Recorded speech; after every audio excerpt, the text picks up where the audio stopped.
It was a picturesque summer evening aboard the Royal Princess, a luxury cruise liner gliding smoothly through the tranquil waters of the Pacific Ocean. Passengers mingled on deck, sipping cocktails and enjoying the gentle sea breeze. Inside the grand ballroom, laughter echoed as guests participated in a Sherlock Holmes-themed murder mystery trivia event, complete with disguises and dramatic flair. The air buzzed with excitement and anticipation, unaware that tragedy loomed just beyond the festivities. Among the revelers was Jennifer Manzanares, a vibrant woman with a contagious smile and a love for adventure. She had married Kenneth Manzanares just 6 months earlier, and the couple had decided to celebrate their union with a dream cruise to the islands. Jennifer's friends and family marveled at her happiness, describing her as bubbly and full of life. But beneath the surface, tension simmered in their marriage, hidden from prying eyes. The night of the murder began innocuously enough. Jennifer and Kenneth joined the crowd in the ballroom, ready to immerse themselves in the thrilling game. As the lights dimmed and the MC announced the start of the event, the room erupted into cheers. Participants donned detective hats and magnifying glasses, diving headfirst into the fictional world of sleuthing. But as the evening wore on, something went horribly wrong. Screams pierced the air, jarring everyone out of their roles. At first, some passengers assumed it was part of the show, a scripted moment to heighten the drama.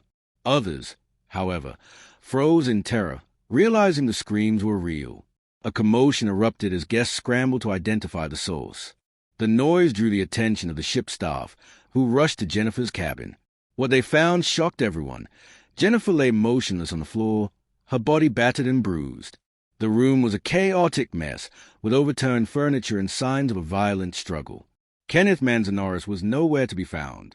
News of the murder spread like wildfire through the ship. Passengers whispered in hushed tones, their faces pale with shock.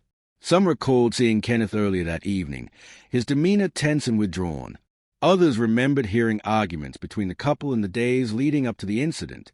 The suddenness of the tragedy left many reeling, struggling to reconcile the image of Jennifer as a loving wife with the brutal reality of her death. Authorities aboard the ship launched an immediate investigation, combing through surveillance footage and interviewing witnesses. The timeline was crucial. Jennifer had been last seen alive at 8:30 p.m., just before the trivia event began. When the game concluded at 10 p.m., she was nowhere to be found. Concerned passengers reported her missing shortly thereafter. The ship's crew worked tirelessly to locate Kenneth, who had vanished without a trace. Security cameras captured his movements earlier that evening, showing him entering Jennifer's cabin around 8:45 p.m. His exit was marked by a hurried pace, his face obscured by a hat and sunglasses. Investigators pieced together the sequence of events, reconstructing the final moments of Jennifer's life. Back on dry land, authorities launched a nationwide manhunt for Kenneth Manzanares. The case garnered international attention, with media outlets labeling it one of the most bizarre cold cases in recent memory. How could a man kill his own wife during a festive event, surrounded by hundreds of witnesses? What drove him to such extremes? As the investigation deepened, investigators uncovered a troubling pattern in Kenneth's behavior. Neighbors described him as moody and unpredictable, often arguing loudly with Jennifer. Friends recalled his controlling nature, which had become increasingly evident in the months leading up to the cruise. Jennifer's family expressed concerns about her safety, but she had dismissed their warnings, unwilling to believe her husband capable of such violence. The forensic team found damning evidence in Jennifer's cabin. Blood splatter analysis revealed multiple blows to her head and torso, indicating a prolonged and brutal assault. And DNA samples confirmed Kenneth's presence at the scene. His fingerprints were found on a wine bottle used as a weapon, and traces of his DNA were discovered on Jennifer's clothing. As the trial approached, public opinion swayed between outrage and sympathy. Many viewed Kenneth as a monster, incapable of love or remorse. Others speculated about mental health issues or external pressures that might have pushed him over the edge. Jennifer's family attended every court session, their grief palpable as they listened to the harrowing details of her final moments. Kenneth's defense attorney painted a different picture, arguing that his client had been under immense stress and was not in his right mind at the time of the murder. He presented evidence of financial troubles and marital discord, suggesting that Kenneth had snapped under the weight of his responsibilities. But the prosecution countered with a mountain of evidence, leaving little room for doubt. In 2018, Kenneth Manzanares was convicted of second-degree murder and sentenced to 30 years in prison without parole. The verdict brought a measure of closure to Jennifer's family, but the scars of her loss ran deep. Her friends and colleagues established a foundation in her memory, dedicated to supporting victims of domestic violence and promoting awareness about abusive relationships. The conviction of Kenneth Manzanares brought a semblance of justice to Jennifer's family, but the case refused to fade into obscurity. As the dust settled, whispers began circulating about the possibility of a conspiracy. Jennifer's family and friends, still reeling from her loss, couldn't shake the feeling that there was more to her murder than met the eye. They hired private investigators to dig deeper, hoping to uncover hidden truths that might have been overlooked during the trial. The investigators focused their efforts on Kenneth's background, searching for any connections or motives that could have influenced his actions. What they uncovered sent chills down their spines. Kenneth had been involved in a string of minor offenses in the years leading up to the cruise, including petty theft and fraud. These incidents had gone unnoticed by authorities, buried beneath layers of deceit and denial. One of the most shocking discoveries came when the investigators traced Kenneth's finances. They found evidence of a sudden influx of cash in the months preceding the cruise. Bank statements revealed transfers from an unknown source, totaling tens of thousands of dollars. The investigators traced these funds to an offshore account linked to a wealthy businessman named Richard Langley. Langley, a known philanthropist, had a reputation for supporting charitable causes, but also for operating in morally gray areas. Langley's connection to Kenneth was tenuous at first, but as the investigators delved deeper, they uncovered a series of emails and text messages exchanged between the two men. The correspondence revealed a troubling partnership. Langley had been grooming Kenneth for months, offering him financial incentives to eliminate Jennifer. The motive? Control over Jennifer's inheritance, a fortune amassed through her family's real estate empire. Jennifer's family was devastated by these revelations. How could Kenneth have been bought so easily? And why had they missed the warning signs? The answers lay buried in the past, in a web of lies and manipulation that stretched far beyond the confines of their marriage. As the investigators continued their probe, they unearthed a shocking detail. Jennifer had been planning to divorce Kenneth before the cruise. Her decision had been prompted by a series of disturbing incidents threatening messages, vandalism of her car, and an unexplained break-in at her home. Jennifer had confided in her sister, expressing fears that Kenneth was becoming increasingly unstable. But she had kept these concerns private, unwilling to involve the authorities and disrupt the family peace. The investigators pieced together a timeline of Kenneth's actions in the days leading up to the murder. They discovered that he had been in regular contact with Langley, discussing their plan to eliminate Jennifer. Langley had provided Kenneth with a cover story of a fictitious business trip to Seattle to explain his absence during the cruise. Kenneth had played his part flawlessly, maintaining the facade of a loving husband while orchestrating the perfect crime. The evidence mounted against Kenneth and Langley, but the investigators faced a daunting task.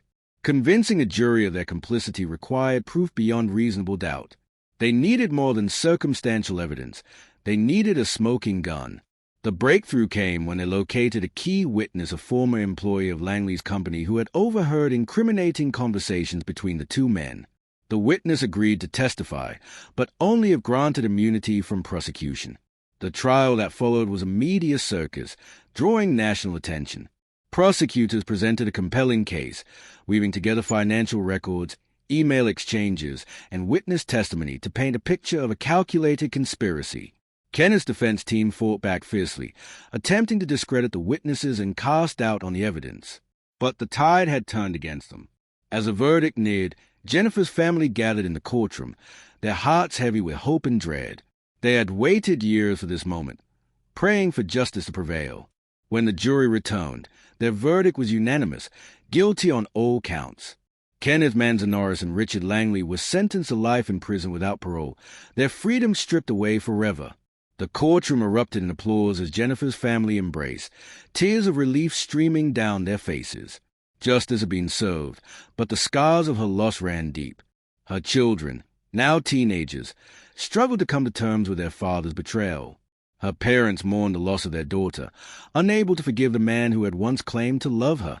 But the story didn't end there. As the dust settled, new questions emerged. Who else had been involved in conspiracy? And what other secrets lay buried beneath the surface of Jennifer's life?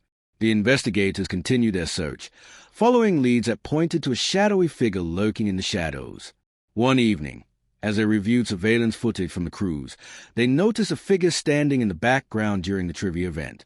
The figure was partially obscured, but their posture and clothing suggested familiarity. The investigators zoomed in, their hearts racing as they recognized the face of Jennifer's best friend, Sarah Thompson. Sarah had been one of the last people to see Jennifer alive, having spent the afternoon with her in her cabin. She had left shortly before the motor, claiming to be tired and needing rest. But now, the investigators wondered if her departure had been anything but innocent.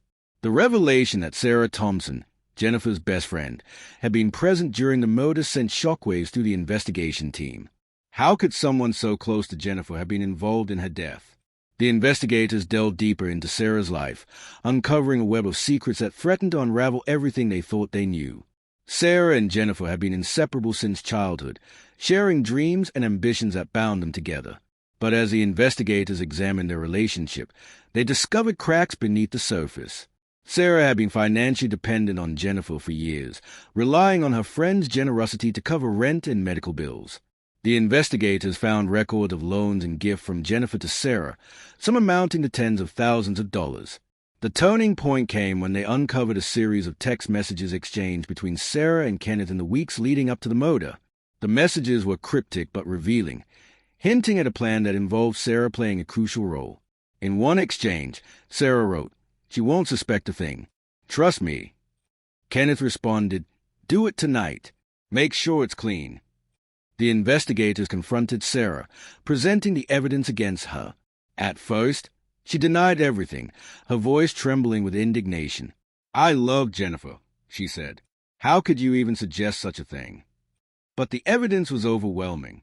Surveillance footage showed Sarah leaving Jennifer's cabin shortly before the motor, her movements suspiciously timed. Phone record confirmed her calls to Kenneth during the event, and financial records revealed transfers from an unknown source that coincided with her expenses in the months following Jennifer's death. As the investigators pressed harder, Sarah's facade began to crumble. She admitted to knowing about Kenneth's plan, but claimed she had been coerced into participating. She described Kenneth's threats and manipulation, painting herself as a victim caught in a web of his machinations. "He said he'd kill me if I didn't help," she sobbed. "I didn't want to do it, but I had no choice." The investigators were skeptical. If Sarah had truly been coerced, why had she not come forward sooner? Why had she waited until now to reveal her involvement?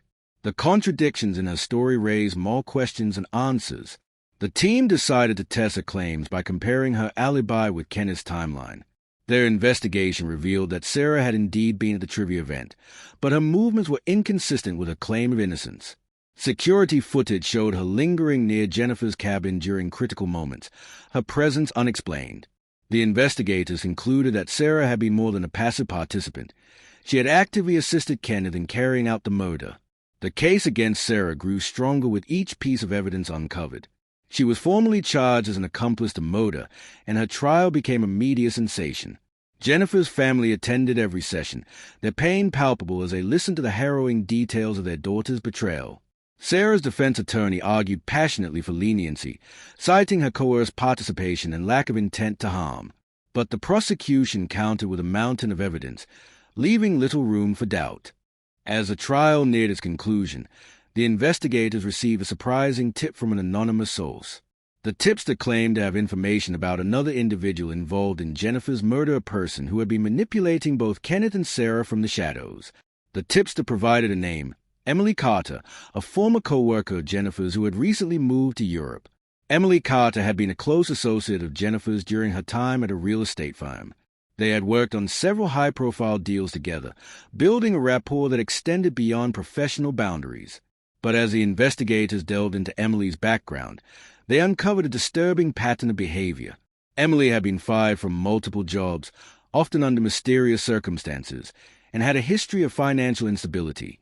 The investigators obtained Emily's phone records, revealing a series of calls and texts exchanged between her and both Kenneth and Sarah in the weeks leading up to the murder. The messages were cryptic but revealing, suggesting a coordinated effort to eliminate Jennifer. Emily had been the mastermind behind the conspiracy, using her charm and influence to manipulate others into doing her bidding. The investigators flew to Europe to interview Emily, but she had vanished without a trace. They scoured her apartment, finding evidence of her hurried departure, clothes left behind, half-packed suitcases, and a letter addressed to Jennifer. The letter was unsigned but contained chilling references to their past. "You thought you were untouchable," it read, "but karma has a way of catching up." The investigators pieced together the final pieces of the puzzle. Emily had been jealous of Jennifer's success, resentful of her rise to prominence in the real estate world. She had orchestrated a conspiracy, using Kenneth and Sarah as pawns to eliminate her rival. But why had she chosen such an elaborate method? And what did she hope to gain from Jennifer's death? The investigators returned to the United States, their mission complete but their spirits heavy. The pieces of the puzzle had fallen into place, revealing a chilling picture of betrayal and greed. Emily Carter, the mastermind behind Jennifer's murder, had been identified as the orchestrator of the entire conspiracy. Her jealousy and resentment had driven her to devise a plan that involved multiple layers of manipulation and deceit.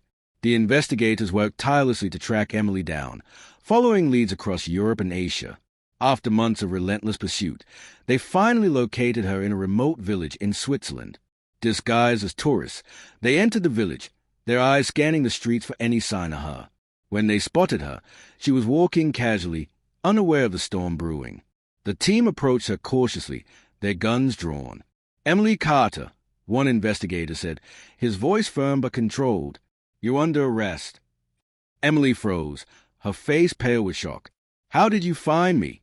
she whispered, her voice trembling. The investigators revealed the evidence against her emails, phone records, and witness testimonies that left no room for doubt. Emily's facade crumbled, her confidence shattered by the weight of her crimes. She was taken into custody and extradited to the United States to face charges of conspiracy to commit murder.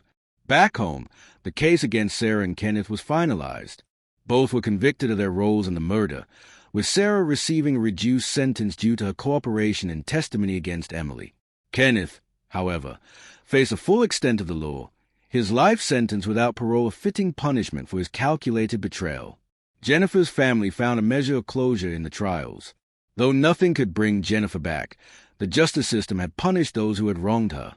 Her legacy lived on through the foundation established in her name, which continued to support victims of domestic violence and promote awareness about abusive relationships. As the dust settled, the investigators reflected on the case. It had been a harrowing journey, filled with twists and turns that tested their resolve but emerged stronger, their dedication to justice unwavering. They knew that the fight against crime was ongoing, but they also knew that every victory, no matter how small, brought them closer to a safer world. The story of Jennifer Manzanares became a cautionary tale, a reminder of the dangers of blind trust and the importance of vigilance. Her life had been cut tragically short, but her memory lived on in the hearts of those who loved her, and through the efforts of those who sought justice, her voice would continue to resonate, inspiring others to stand up against injustice. Like and subscribe for more true crime stories.